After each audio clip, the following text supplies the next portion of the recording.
ख्रिस्तामध्ये माझ्या प्रिय भाविकांनो, I love you हा शब्द आपण नेहमीच ऐकत असतो.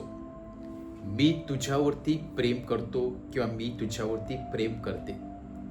सहजच आपण हे शब्द बोलून जात असतो. कधी हे शब्द हृदयाच्या गाभाऱ्यातून येत असतात, तर कधी एखादा वरवरचा देखावा म्हणून देखील असू शकतो. परंतु लहानपणापासून तर मोठ्यापर्यंत लोक हे शब्द वापरत असतात, आय लव्ह यू. प्रभू येशू ख्रिस्ताने देखील आपल्या शिष्यांना प्रेम व्यक्त करताना ते शब्द उच्चारले की नेहमी माझ्या प्रीतीमध्ये राहा आणि मी देखील तुमच्या प्रीतीमध्ये राहणार आहे. Abide in me, in my love. आणि जी व्यक्ती त्या फांदीप्रमाणे माझ्यामध्ये राहते, म्हणजे माझ्या प्रेमामध्ये राहते, त्याच्यामध्ये देवाचा आत्मा वास करत असतो. ती व्यक्ती फलद्रुप्त होत असते.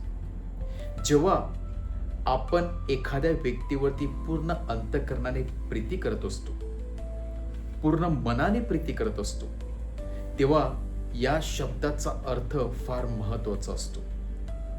हे शब्द आय लव्ह यू म्हणजेच आपण सर्वस्व त्या व्यक्तीसाठी देण्यासाठी तयार असतो आणि आपली अपेक्षा असते की ती प्रीती आपल्याला परत मिळावी.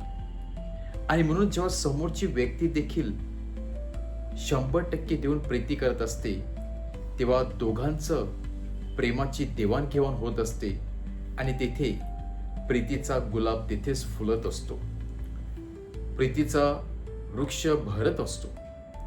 आणि म्हणूनच प्रीती कधीच एकतर्फी नसते. एकतर्फी असले प्रेम हे पूर्णपणे नष्ट होत असते.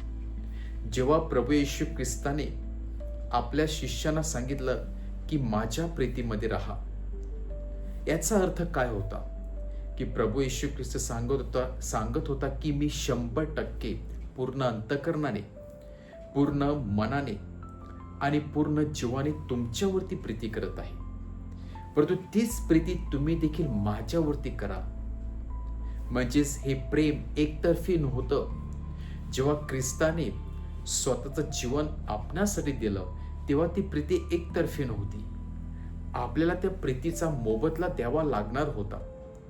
आणि म्हणूनच जी प्रीती ख्रिस्ताने आपल्यावरती केली, तशाच प्रकारचं प्रेम ख्रिस्त देखील आपल्याकडून अपेक्षा करत असतो.